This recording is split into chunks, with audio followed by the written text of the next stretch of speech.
In the darkness, Americans will have to deal with the results of putting Trump back in office. Republican and former US President Donald Trump is set to win a second term in office after a strong showing in the 2024 election, a race that saw Democrat and current Vice President Kamala Harris go down fighting after she entered the fray at a last stage and faced tough odds all the way.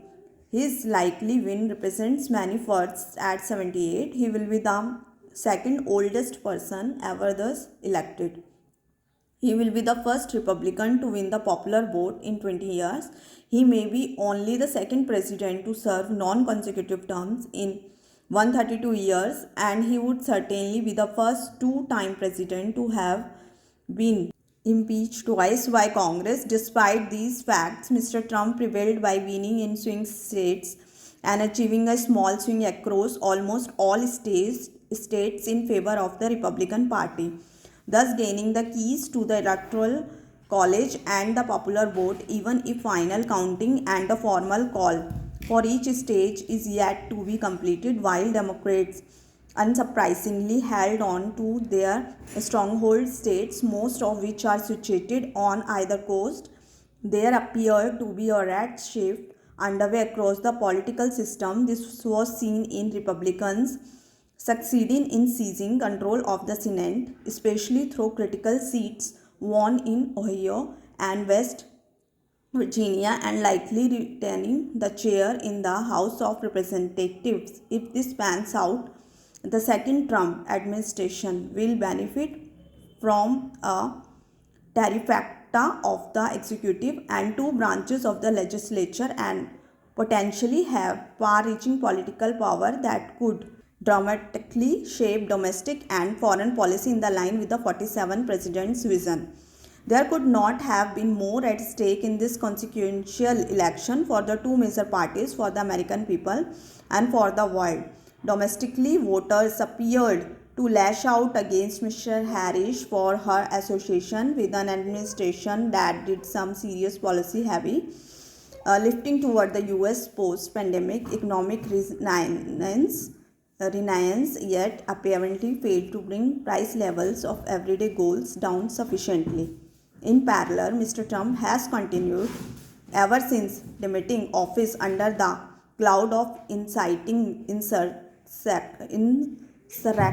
in the January 2021 to issue dire statements about migrants and asylum seekers stealing US jobs, once again appealing to the financial heartstrings of the blue-collar workers as he did in his 2016 election campaign.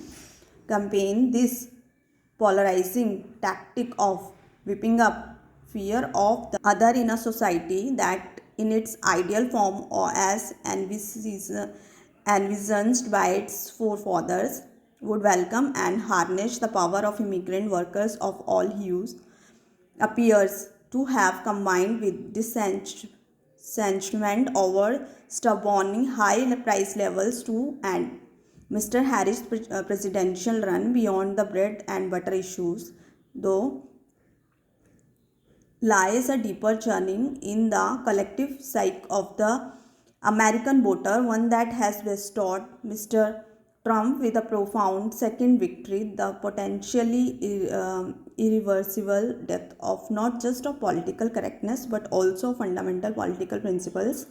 Mr. Trump faces four criminal indictments, the most serious of which relate to his role in sparking a violent mob attack on the Capitol buildings in early 2021, the culmination of his democracy threatening strategy of denying the 2020 election results. How did his supporters find it so easy to look past that? Is there not irrefutable evidence on the Georgia case against him of his attempts to tamper with official proceedings and lean on state election officials to misrepresent the outcome of the election? Does not the fact that he is a convicted felon awaiting sentencing in the Stormy Daniels case link him to criminal attacks under law rather than represent a witch hunt by dispirited liberals? If the electorate has answered these questions with its vote, that then only mean one thing, that is, supporters explicitly condone their leaders' chosen courses of action, and that may include, however grey the legal logic might be for it, his eventual issue of a self pardon or assumption of immunity from prosecution for all culpable acts, official or otherwise. He will not likely continue the trend of his first term in office of pardoning his close allies accused of a variety of crimes and use the punitive power of the state's machinery to go after the media and individual journalists who migrate at him, as indeed his campaign team has already revoked the credential of a senior political correspondent who apparently commented on internal anxiety over early voting numbers in Pennsylvania. America will have no choice but to deal with the consequences of the voting decision in 2024. What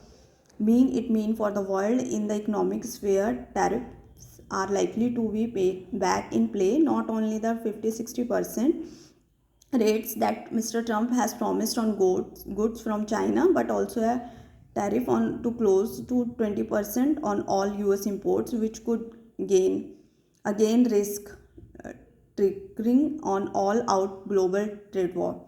For India, it might raise the specter of his labels of New Delhi as a tariff king and trade abuser, including in the context of the controversy over Harley Davidson motorcycles in the strategic space. Ukraine may be forced to accept unpalatable concessions toward finding a truce with Russia, and in the Gaza with the Iran. Israel's Benjamin Netanyahu may relish the prospects of the laissez-faire attitude by the State Department under Trump 2.0. The Hindu National Project in India might continue apace with the confidence that no blowback would emanated from Washington on human rights and minority rights concerns, while the MAGA movement MAGA movement has most certainly seen a powerful revival in the outcome of the 2024 election. The rules-based